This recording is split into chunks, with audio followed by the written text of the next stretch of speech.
Hello, everyone. My name is Jose Calderon, Hello, my name is Matt Lunsford, and and this this is is Tenchicast. Tenchicast.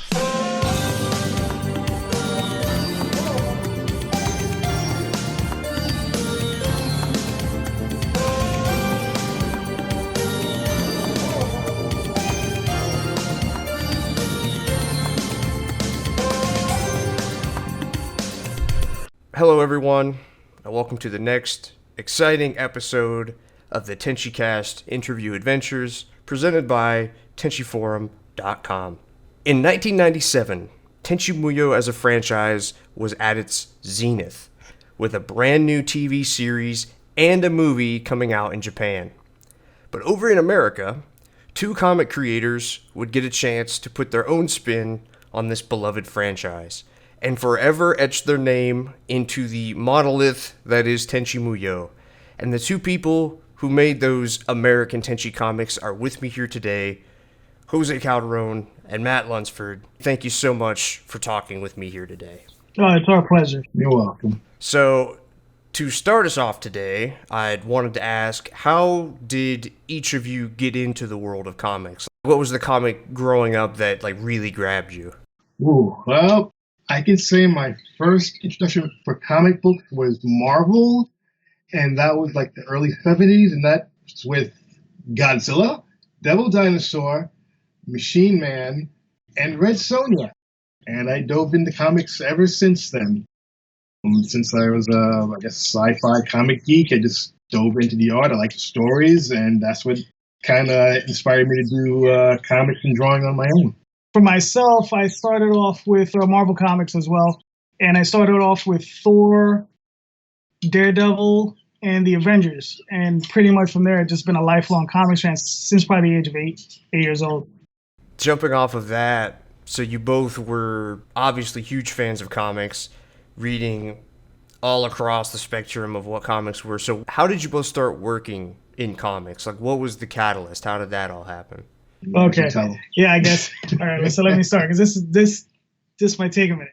So when I was probably about 15, 16 years old, I was getting the comic book resources, which was a newspaper that would come out weekly at the time. And I would get that in the mail. And at the time, there was an article on a group of guys from Boston who just released this comic book that was doing great.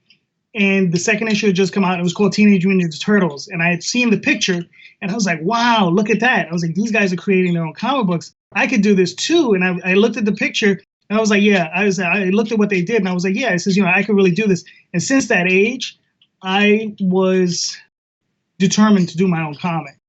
So I got into independent publishing at that point, probably around the age of 18, 19 years old. I was already out of high school, but a friend of mine was going to art design. And he said, come on over to my school. There are a bunch of artists. And he brought me over, and he introduced me to Matthew, and he introduced me to a group of other artists, Daphne Lage, and a bunch of other our friends. And we just formed our own comic book company and just started producing comic books. Also, the both of you actually have your own comic book company. Oh, well, I do currently. That's really crazy that, that immediately you went right into it like that. Oh, yeah, it took some research. And like I said, I did this at the age of 17, 18 years old, and we started publishing probably when I was around 20, 21. And this was the early 90s. So did you find it hard? Was it, because I'm not really up on, American comics or US comics and stuff like that. So was it really hard to find a place for yourselves, or was it something that was really booming at the time? At the time, we had in the mid 80s, there was something some people like to call the black and white boom. That was around the time of the Ninja Turtles when they came out. It was actually a black and white glut. But during that time, a lot of information had come out on how to produce your own comics, how to make your own comics.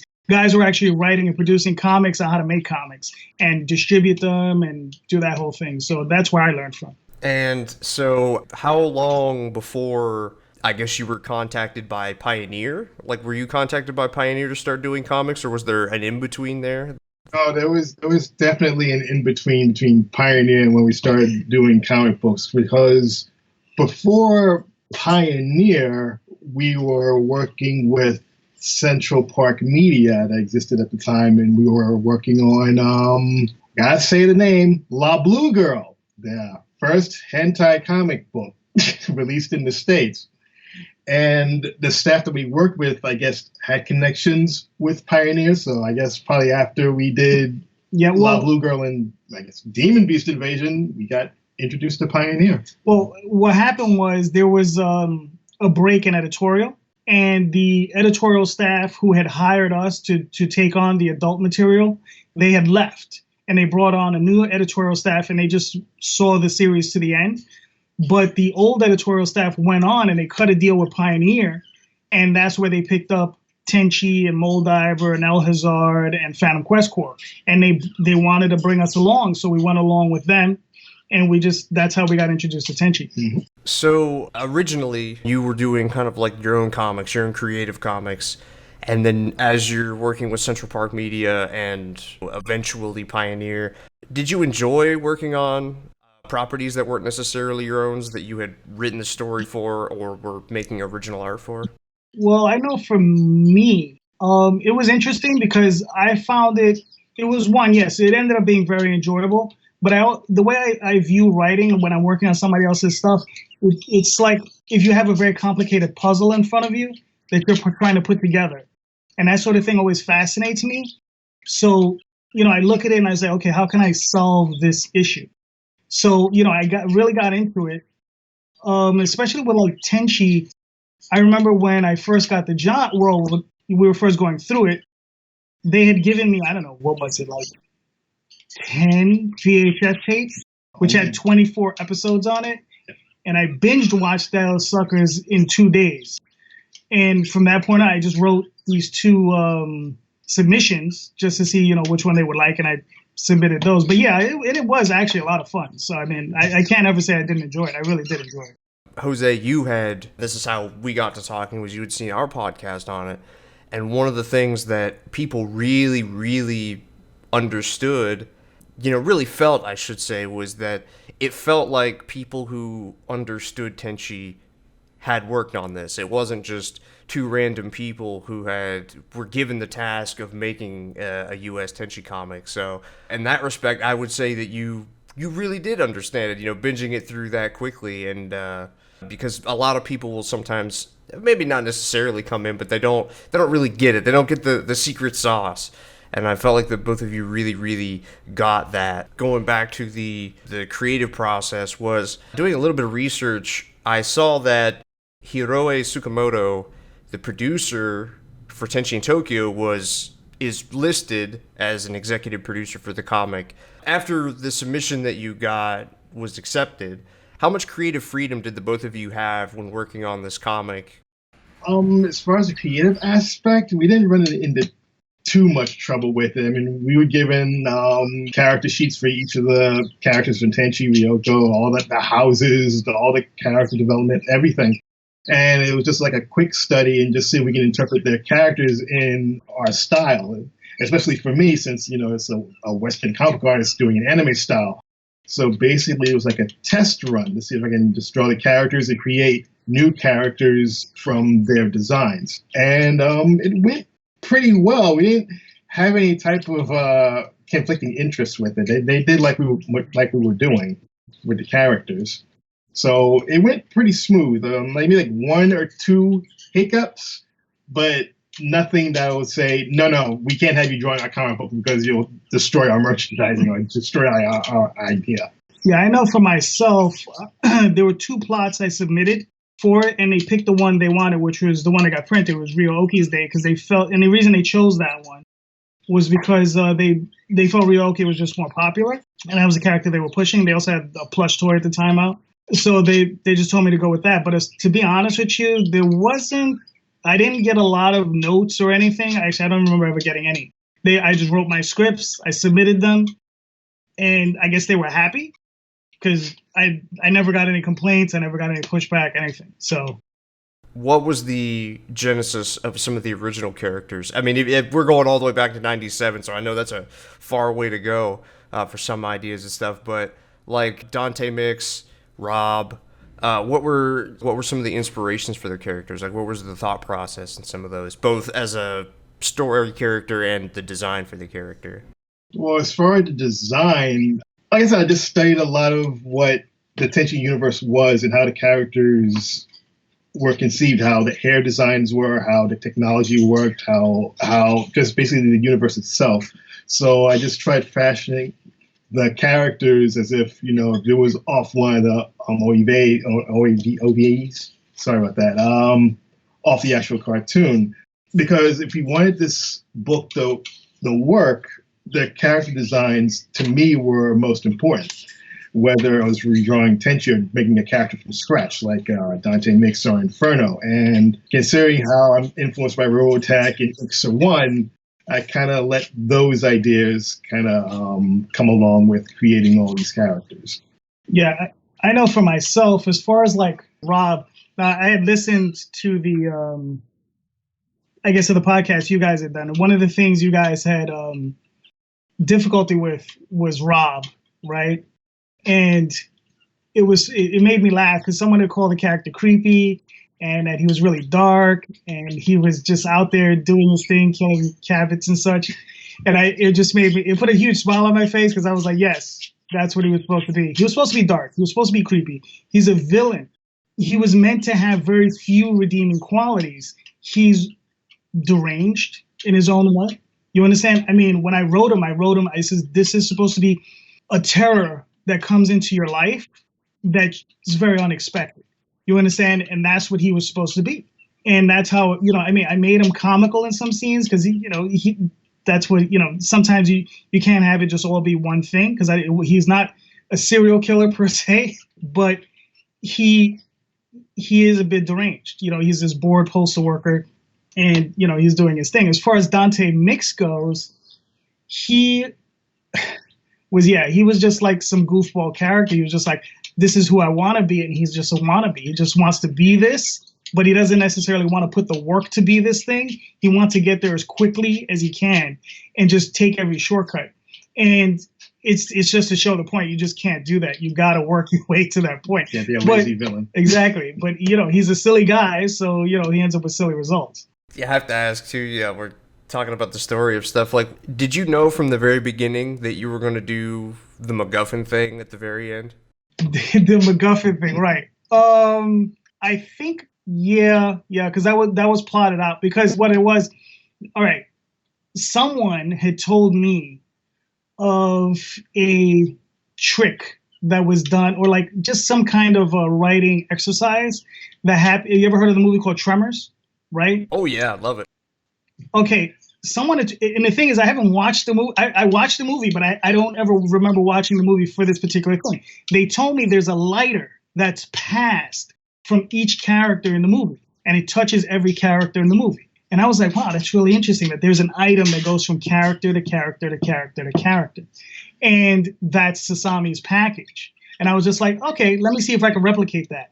And it was a challenge to myself. And I was like, all right, let's see if I can do that and make it consistent and make it work within the story. And then the thing with the MacGuffin, I actually hate MacGuffins. And that's why that works out that way, because I'm literally just goofing on MacGuffins and anybody who uses them. Like I said in the podcast, it was pretty brilliant. Like, I loved it. I got to the very end and I was like, that is such a great way to play that. We're talking about all of the original characters, and you were talking about the references. You talked about Robotech, and, Min-Mei is in there as the character in Paradise and whatnot. Were there any restrictions on being able to put stuff? Because I know somebody else said there was like a Harley Quinn in the panel with Dante Mix. Were you told like not to do that, or was it just kind of free reign to just put in the references that you wanted? No, it was free reign because all that just came out of my head. I just put it in the artwork, and I said, I'll just put the Batman symbol floating around a bunch of leaves. I'll draw Batman in one of the issues. I'll draw Min-Mei. I'll draw a Valkyrie from Robotech. I'll draw Giant Robo's head someplace else. Harley Quinn was, a stretch because that's like a more of an American villain than Japanese influence, but I put her in there. And no, everything was no problems, none, as long as it was done tastefully and people would get the inside joke about it. Even I'm looking at the page right now. I have Totoro's stuffed doll in the Yagami next to Koni and Mahoshi. I mean, I just drew things that would just make it kind of silly, especially with Min-Mei. Because I'll admit, I'm a Robotech fan. I love Min-Mei. So I just decided to draw her in there. El Hazard, Fujisawa, I drew him in there. I just had all these little sight gags. Because it's Tenchi. I mean, yeah, it can be serious, but it can also be comical at the same time. Yeah, that was, I think, the thing about it is like, I know myself writing it, I wanted to have a serious element to it, which was Rob. And also, the few times that Tenchi does get a little introspective, but it had to be fun. It had to be lighthearted. It had to be, interesting, just something everybody could enjoy. It can't just be one thing. A member of our site, Non, had actually said that, I think you might have said this on DeviantArt, but the both of you had actually had a sequel, an idea for a sequel to the Tenchi comic, and we never saw that sequel. So what happened? What exactly happened with that? Yeah, because I'll just either break down crying or Hulk out. Okay, so all right, basically was what had happened was the person who had gone from CPM, this person will remain nameless, and had put together the Tenchi deal. They had basically ran off with $50,000, or it was either $40,000 or $50,000, somewhere in that area, of Pioneer's money, and that was the budget for all the upcoming projects. It was supposed to fund El Hazard. It was supposed to fund, what was it, Moldiver. It was supposed to fund, Phantom Quest Corps and Tenchi. They had wanted us to do another 18 issues after this one. I had already prepared. I had already prepared a proposal. I was going to do some insane story that was going to happen like 30,000 years in the future, because I was trying to do something that wouldn't interfere with the current, like whatever they were doing now, the story I would write would not interfere with it at all. And their story wouldn't interfere with mine. And I would just take the characters, move them 30,000 years into the future, do this crazy adventure, bring them back, and they'll be whole and everybody could just move on. But, it never came to fruition because, this person ran off with that cash. And, and at that point, Pioneer was like, well, we just don't have the budget for it. Yeah. So that was that. Wow. Yeah, that's crazy. So, I mean, did Pioneer know? Like, did Pioneer make some kind of executive decision, like, we're done after that? Or was it, were they just very... You had said that was somebody from Central Park Media, so that would have been... I feel like that would have been some real tension between the two of them to do that. Well, the person no longer worked for... they left. Ah, okay. Right. So this person was a freelancer, basically, at that point. And they had put together the project. They brought Matthew in, they brought myself in, they brought in everybody else. Dave Cooper on Phantom Quest Corps and a couple other people who were supposed to do Moldiver. And, she brought us all in. But I don't know. I think she just had some kind of mental break during the process. And she just couldn't handle it. And she ended up fleeing with all the money, which was unfortunate because I was really looking forward to continuing. And so was Matt. Yeah. A lot could have happened with the project because they were looking forward to doing another series. Because I guess with Pioneer, they were experimenting with an American-based market. Say, let's put out, a comic here in the States, drawn by an American artist, to see how it goes. And it worked out pretty well for them. It's like, okay, let's do another one. And unfortunately, things happened, which they didn't happen, but they did. And, well, we only have the one series. But I think they would have gone well with a second series. It would have done really well, but, what can I say? Yeah. I think I'll cry now. Yeah. The thing that really got me was that this happened in 97, and it was in around 98 that graphic novels really started taking off. So we never got a trade of this book. And I think if it would have just gotten pushed up, or if Pioneer just held on just a little while longer, they could have done a trade of this and really probably made back the money they put into it. I'd lost from that person fleeing. But yeah, we just never got to that point. And that's one of the things that I regret from the series, is never getting a trade. From all that I've heard, the Tenchi comic, it sold very well. They could have done more, but I guess that, that horrible situation that you guys went through, it ended up not filling out. And, you're talking about the 30,000 years in the future. Did you mean like the characters themselves literally time traveled, or did you mean like that would have been their kids or descendants, or, but what was kind of what were you thinking about doing there? I briefly looked over the proposal, I think last night, and I was like, what was this? Because it is 22 years ago, and I was like, what was I thinking? But yeah, it was someone from the future, I guess, was some kind of like descendant of Tenchi's. And they had come into the past to try to get his help. And basically, they only wanted Tenchi, but then, of course, the entire cast and crew has to join them. And basically, that was it. And it was going to be, like I said, 30,000. As far as, like, what happened, I don't remember any other specifics. It's been that long. So you actually still have the original proposal? Like, oh yeah. Those are Word files. I back up everything, continuously. So I always have that. I have that. I have the original. Like I said, I submitted 2 plots. There was a Real Okies Day, which is the one I got done. There was one called No Need for Malagar. And that story was basically about Washu. And Malagar, it was Professor Malagar, he was supposed to be the number 2 super genius in the galaxy. And he was only like 1 or 2 IQ points less intelligent than Washu. But this really aided this guy. And he was like, nobody remembers number 2. So, he just wanted to really go after her. And that was going to be that story. And it was, again, more wacky, insane stuff would have happened. And it would have been a lot of fun to do. But, it's one of those things. The feeling that I get from the both of you is that obviously this was a series that has very much stayed with you guys. If the opportunity ever presented itself through some kind of extraordinary fashion, would you be willing to do it again if you were ever asked to do that? I know I would. I can't speak for Matthew. No, I'll speak. I'll just speak. Yes, I would. I really would, because it was a fun project. It was fun exploring the Tenchi universe and just creating new ideas and new characters, and it was just fun. It was a great experience. I would love to repeat that again. I really would.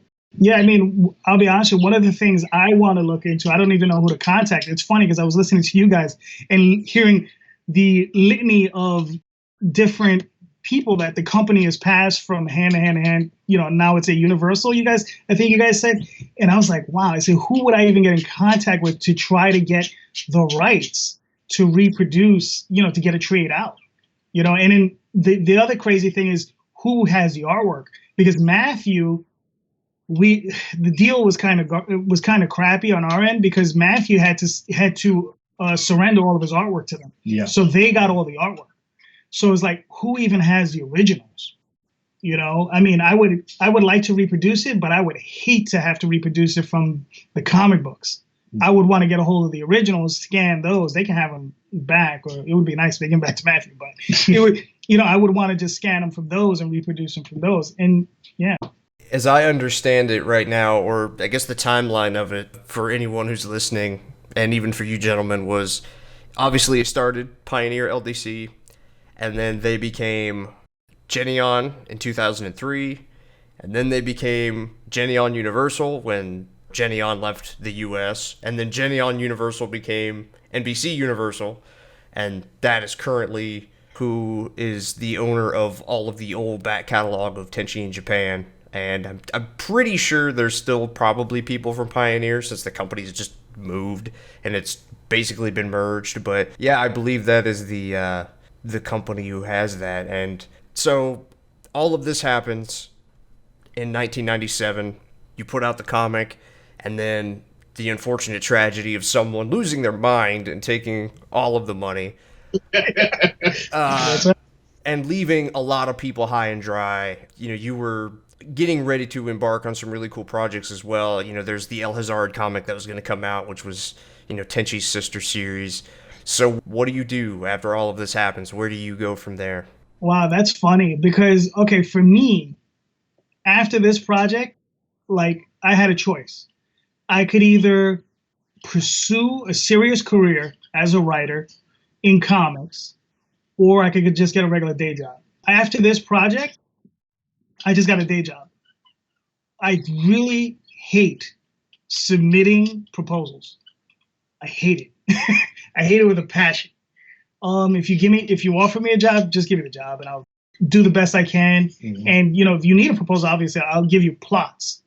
But I just hate submitting proposals. And that's one of the reasons why I just never pursued it. What's funny is the guy who took over for the lady who left was C.B. Cebulski. C.B. Cebulski is currently the EIC over at Marvel Comics. And CB has worked there for a good 15 years at least. And I've been on good terms with him for years. What's funny is we would go to San Diego and I would see him on flights and we would say, what's up? And, I probably saw him like 3 or 4 years ago before he became EIC. I saw him at Boston Comic Con and we were just talking for a little while. And we always had a good relationship, but I've never, asked them for a job, and I probably never will, because I'm not interested in working for Marvel. I like working on my own stuff. I love Tenchi because it was just different, so I liked working on it, and it was very open. There's a lot of territory you could cover, and not have to run into like these odd things. Well, after Tenchi, basically, honestly, it was a pretty, it was a high point for me, because working on a property like this with popular characters being translated into my style, it was fun for me. But after it, the things happened the way it happened, I just, life, it finds a way, it moves on. You got to move on and either, live or die, and, just basically get a day job and for me, just keep drawing. So at least, if this happens again, hopefully I'll be on point and be like, okay, I can draw these characters and be as creative as I was the last time. So I just have to keep my head up, basically. And that's all I've been doing. I'll keep my head up. I'll keep drawing. Yeah, the only other thing with me is like, just so anybody just think, I haven't stopped writing. I produce, there's somebody had mentioned that I do an online comic called Tall Tales, which I've been doing for the last forever. And then I also do a comic called The Oswald Chronicles. So those are my two main passions. I've been doing those for the last 20 plus years. And, all I do is IndieGoGos and Kickstarters for them. So, I think I did about 5 or 6 of them last year. So it's not like I ever stopped writing. I still write. I write every day. It's just something I love doing. But it's just like I said, as far as pursuing work for other people to pay me for, like, doing professional, I guess what some would refer to as professional level work, as I hold up my finger quotes, no, I'm not interested. I'm not really interested in that stuff. If it comes along, I'm not necessarily going to turn on my nose to it. But, there would have to definitely be a conversation as to, what can be done and that sort of thing. Talking about IndieGoGo and Kickstarter and all that, being that I'm primarily a video game person and a little bit of anime, I don't see, all of the range of stuff like that. But, looking into it a little bit before we started here, I noticed that, a lot of people actually do that for books and for comics of their own. And they actually seem like they're incredibly successful. Like, I don't feel like they get talked about as much as like board games or video games, I guess, because video games bomb all the time whenever a Kickstarter happens or, it goes through, but then shenanigans happen. So, do you feel like that's a really good avenue for comic creators? Oh, yeah. Like I said, I've been doing, Kickstarter and IndieGoGo IndieGoGo taken seriously probably in the last 8 or 9 months, but Kickstarter I've been doing 6 years now, maybe. And I've done 14 of them successfully. I don't make a lot of money. Like I probably make $1,500 to $3,000 per campaign, but there are guys that make 10, 20, 30, 40, 50,000. It has a lot more to do with noise to signal ratio, like how far you can get your signal out. And, something like Tenchi, I think, could get way out there because just of the name. But it's like already established. Exactly. It's already established, commodity. But, but for smaller creators, if you can get yourself on social media and just promote yourself, you can definitely do well for yourself. I've seen plenty of guys, make 10, 20, 30, 40, 50,000 and more, way more. Well, that's really cool. That's, really exciting that is an avenue for something like that. Because again, I'd always seen that Kickstarter and crowdfunding campaigns are really successful, but I didn't realize to the degree, of how much. But then again, I guess that's, the nature of the internet now. Like it used to be, or at least this is my interpretation, I feel like it used to be people would cast a wider net, and now I feel like if you find your niche, they're very die hard. Like if you find your niche, you will be okay. And so that's really promising to hear. I guess one of the last things that I was going to say is, Jose, you talked about some of the projects that you were working on. Matt, are there any projects now that you're working on that you would like to promote at all? Well, I'm working with Jose on the story, but right now I'm just basically just drawing my own things and posting them on DeviantArt. Well, the one thing I want to do is go over. It's funny because I've listened to the conversation you guys had a few times, just trying to suss out what's going on. And it's funny because I was like, okay, so I know there were a few questions, and I want to see if I can answer a few of those questions asked and never answered. One of the funny ones was Whiz Bang came up, and as far as the lettering, The lettering could use a little bit of a touching up. That's, if I ever got it back, that's definitely something we would do. And we did use Whizbang. It's not something I would use today, though. I used the Joe Kubert font, which is a much better font, but that's a whole other story. The other one was Demi.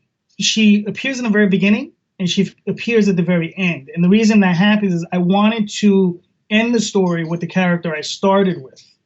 Now, the thing is, though, someone had mentioned that she just mysteriously ends up like that at the end, and that's the only other place where she shows up. Not true. The very first page of issue 4, Demi is the very opening page, and she's in her Cabot spaceship thing, and that's her, and she's stalking the hunter. She's stalking Rob. And that's the only other time she does appear until the final issue where she shows up again and she introduces herself to Tenchi's father and his grandfather. And it's a Doggett, by the way. I love it because I thought it was a Doggett and I thought it was a Dogbit, so I'll be able to rub that in his face a little bit. Oh, also, I'll have to check back on the Demi one. Well, I guess just one more final little thing. Your favorite Tenchi character, go. For me, it would be Tenchi. Mahoshi. Mahoshi's a lot of fun. Yeah. Mahoshi is definitely a lot of fun. Yeah, Mahoshi is a lot of fun to draw. And I would say second to Mahoshi would be... Actually, no, Keone and Mahoshi. Those are my two favorite characters to draw. That's interesting. It's funny. I didn't know that. That's funny. I didn't know that. But what's funny for me, it would be Tenchi and Ryoko. And I think one of the things that was addressed that I didn't just mention was the relationship between Aika and Ryoko. And it's unfortunate, the series was only 6 issues. If I had more space, I could have done more with them. And I know someone had mentioned that, the backstory to Rob should have been fleshed out a little bit more, which I do agree with. But the only problem is if you look at these issues, a standard Marvel comic is 20 to 21 pages. These issues, I don't think there's a single one that's less than 25 pages. A lot of them hit 30. Some of them hit 32. So they're beefy for what they are. And we tried to get as much as we could in there. And I mean, the problem with, Rob's story is that backstory would have been just too much to fit in there. So I just kept them as mysterious as I could keep them. And I was like, okay, well, he's going to be the mystery guy. And it's a little unfortunate they had to go that way. But, space being what it is, you have to do what you got to do.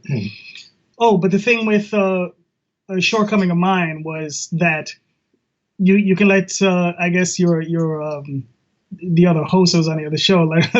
I used Beast one too many times. But the thing is when I watched the series, I remember, and I could be wrong, but I remember Aika just being kind of one note like that. I don't know if that's true. Maybe they changed her in the other series, but that's how I remember her from Universe. Like I said, it's been 22 years since I've seen it, so I don't know. I could be very much wrong. And the other thing that I did, which was probably something I shouldn't have done, is I did favor Ryoko over her. So it was kind of bad, but it is one of those things. I was young when I did this, so you grow older as a writer and you want to change these things, but you can't. Well, I can tell you from experience and from just a numbers perspective, I think the majority of people would agree with that sentiment of favoring Ryoko. That's just a very prevalent thing that exists in Tenchi. But, as far as the relationship between Tenchi Ryoko and Aika and Ryoko and Aika, like I'd said in the podcast, I feel like you nailed it. You nailed the thing, the quote unquote love triangle, and you really, really understood, even with this little outing, the most important part, and the reason that I think so many people enjoyed it was because you understood what Tenchi is. Even though you obviously took it out of its comfort zone a little bit as far as how it was presented in the way that an American comic was, or, introducing newer characters or whatever. Ultimately, the thing that you created was Tenchi Muyo. And I think that that's something to be proud of. That's all I have for today, gentlemen. Again, thank you all for listening. Matt, Jose, how can they find you on social media or contact you? What are your websites? Okay, well, you can find me on DeviantArt under 2 titles. It'll be either C007 or Joe Hentai.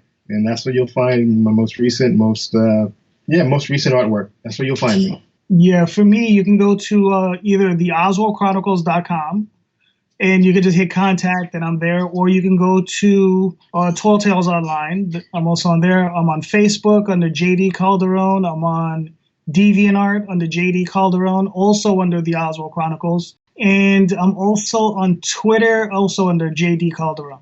For everybody listening, of course, this has been another episode of Tenchicast. If you like what you heard, please follow these amazing creators who I've been talking with today.